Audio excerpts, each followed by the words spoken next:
Ini suatu masjid. Video. Foto.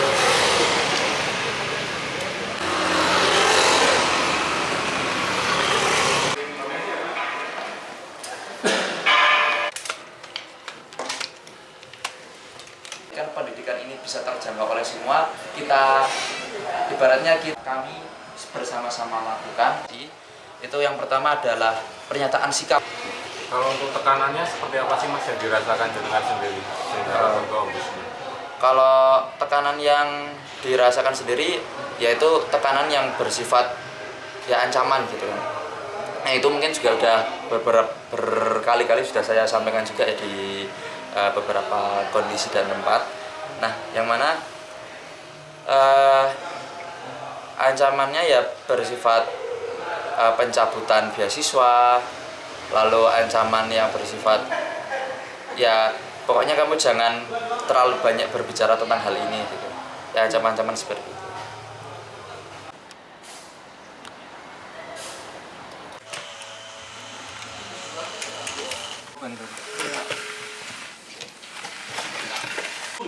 Tak hubungi tapi nggak nyaman. Mas Marcel sama Mas ini ada juga.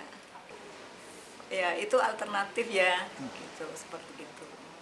Penegasan aja Bu, artinya tuduhan ini kan yang sangat berkembang di luar kan bahwa UN-nya mengintimidasi Mas Farasnya itu ya dan kawan-kawan. Penegasannya seperti apa? Saya kira tidak ada intimidasi, bahkan anaknya sendiri ke ruang saya pernah kami jelaskan baik-baik. Terus masalah KIP kan dari pemerintah ya, kita tidak boleh nyegati. Jadi kalau misalnya Mas Faras mengatakan kepada media bahwa kita bisa nyegati KIP, wong KIP itu ya udah lewat dari pemerintah, kita hanya menyampaikan. Silakan aja, tetap aja ditunggu aja gitu, ditunggu artinya kami tidak nyegati KIP-nya atau dana KIP dari pemerintah kepada Mas Faras, insya Allah enggak. Mas Faras mau belajar malah ketika ke ruangan kami itu kami dukung, monggo selesaikan dengan cepat, tunjukkan kepada adik kelas bahwa lulus dengan cepat itu merupakan contoh yang bagus untuk adik-adik kelas gitu, sehingga tidak membayar UNY kebanyakan gitu. Jadi tidak ada intimidasi. Kemudian kalau ke kami datang baik-baik, kami layanin. Nah, ke ruang saya ya seperti tamu, kami lakukan sebagai tamu dengan baik. Ada audiensi. Terima kasih. Tak hubungi tapi nggak nyaman. Mas Marcel sama Mas ini ada juga. Terkait UKT di UNY seperti apa? Karena beredar informasi dari mahasiswa katanya mahal, jadi seperti apa itu? Oke, mohon izin menceritakan ya Mas.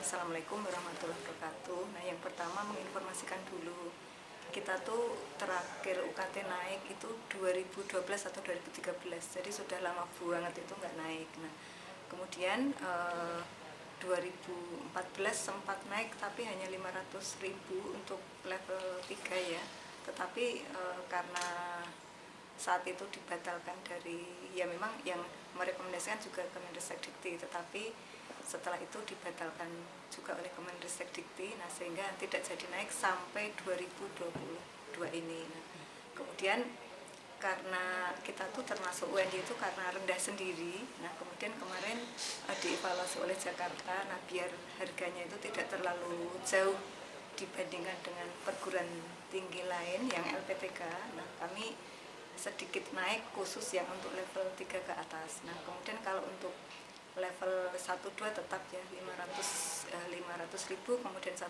juta itu sama dengan universitas lain.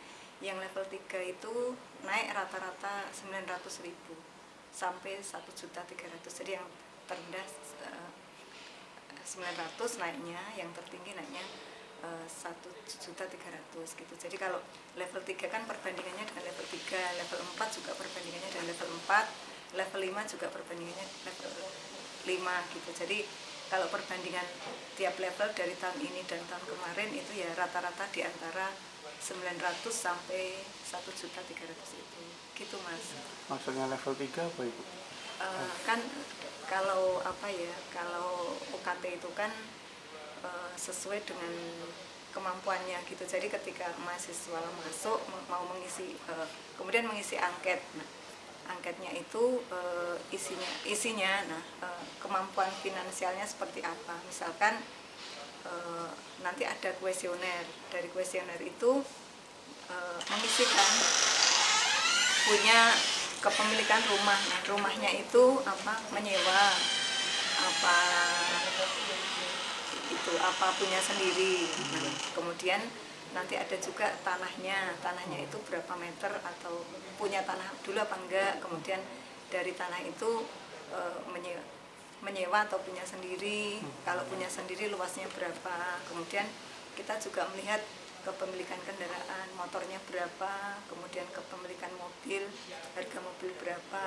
Kemudian ada bukti-bukti juga ketika mengisi itu punya buktinya. Jadi misalnya nama orang tuanya misalnya Pak Parman, nah kemudian STNK-nya itu atas nama Pak Parman enggak, kemudian rekening listrik dan tanahnya atas nama Pak Parman enggak, itu menjadi salah satu bukti untuk menentukan level UKT. Nah kalau seandainya jujur, insya Allah sesuai dengan ini level-levelnya. Jadi kalau misalnya tidak punya ya mesti dapat terendah gitu ya. Tetapi kalau misalnya semua punya itu dapat UKT yang level 9 atau level tergantung, ada yang level 10 gitu ya. Tetapi untuk yang memperoleh level 9 atau level 10 itu hanya yang kecil, paling dari satu universitas hanya 3 orang atau berapa, jadi tidak banyak gitu.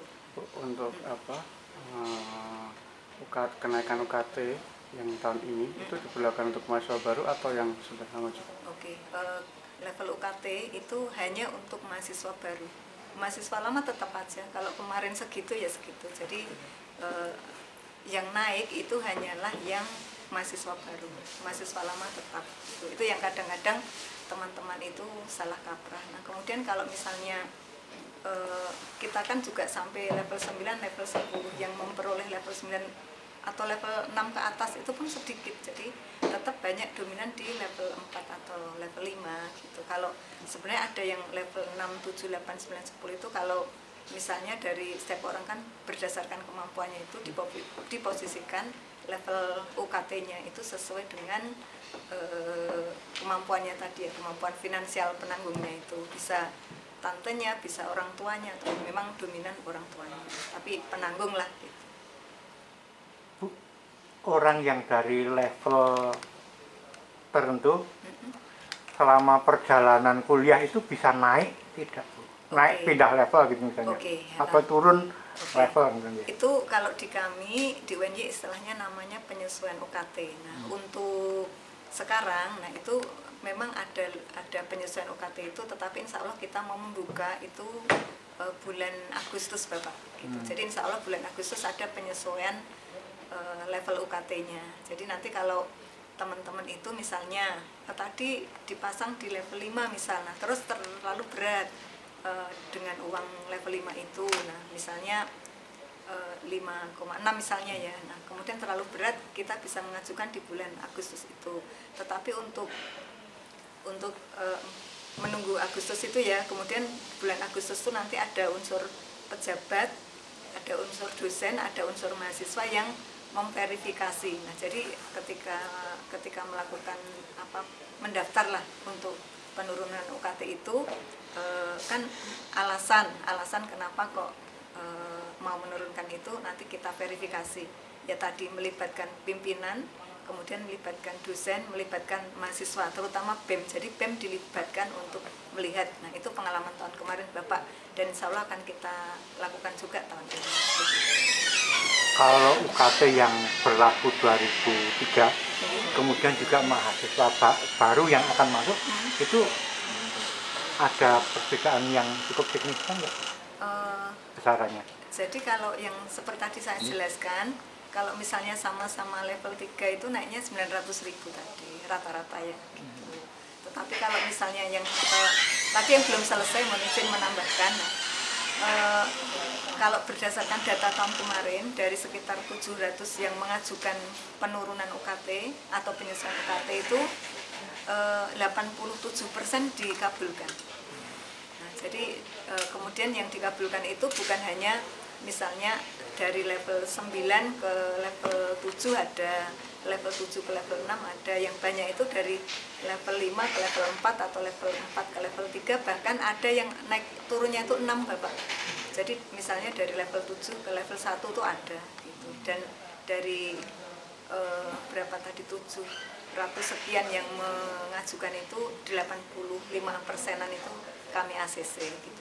Dan ada pula yang bukan meminta diturunkan, tetapi malah minta dinaikkan. Ada sekitar 3%. Jadi dari 3% yang mengajukan itu, kalau segini itu kemurahan gitu. Terus minta naik juga ada. Jadi ada yang minta turun, ada yang minta naik. Tapi memang lebih banyak yang minta turun. Bu, terkait intimidasi, Bu, yang kemarin Ketua BEM bilang ada intimidasi karena vokal soal kenaikan UKT itu.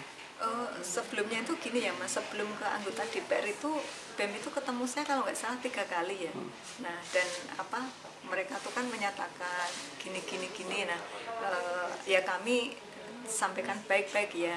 Misalnya monggo kalau misalnya ada masalah apa-apa sampaikan ke kami. Tetapi kalau misalnya untuk penurunan UKT seperti tadi ada mekanismenya, itu memang kami buka bulan Agustus. Itu insya Allah Bapak, jadi yakin kita lakukan bulan Agustus insya Allah. Nah kemudian kami yakinkan bahwa ada teman-teman di UNY yang tidak misalnya tidak mampu membayar, itu mesti ada solusinya. Yang pertama tadi ada mekanisme penurunan itu asal mereka jujur dengan data yang dimiliki. Ya kedua, selain itu ini ada mekanisme beasiswa. Kami punya banyak banget mahasiswa. Yang pertama yang memang kami niatkan untuk menolong itu mahasiswa bekerja atau student employment. Nah, itu satu mahasiswa kira-kira dapatnya itu 1.700.000 per bulan. Itu kami tahun ini ada sekitar 174 mahasiswa student employment, yaitu sebenarnya beasiswa juga. Kemudian beasiswa macam-macam dari rekanan, termasuk dari bank-bank, termasuk mulai dari Bank Indonesia, BTN, BRI, dan macam-macam itu banyak banget. Jadi ada ribuan mahasiswa. Selain itu juga ada mekanisme yang KIP ya. Bahkan mahasiswa Mas Faras ya, Mas Faras Radian. Nah itu yang ketua BEM sendiri itu mahasiswa KIP. Nah bahkan beliau itu menerima bantuan dari pemerintah ya. Jadi selain UKT-nya tuh Mas Faras itu gratis, beliau juga menerima biaya hidup dari negara gitu ya. Jadi itu yang salah satu bentuk tadi ya, ada KIP, ada beasiswa, kemudian ada student employment, kemudian kami juga ada mekanisme zakat. Jadi yang memang benar-benar membutuhkan itu kami tolong dari zakat itu. Kemudian ada juga mekanisme, Bu, kalau yang agamanya non-Islam gimana? Kami ada mekanisme dompet sosial atau dompet kesalahan sosial. Nah itu Bapak Ibu dosen itu terlembaga untuk iuran, kemudian disampaikan kepada kami, dikelola oleh keuangan, kemudian itu bisa digunakan. Nah digunakan itu ada macam-macam bentuknya. Jelajahi cara baru mendapatkan informasi. Download Metro TV Extend sekarang.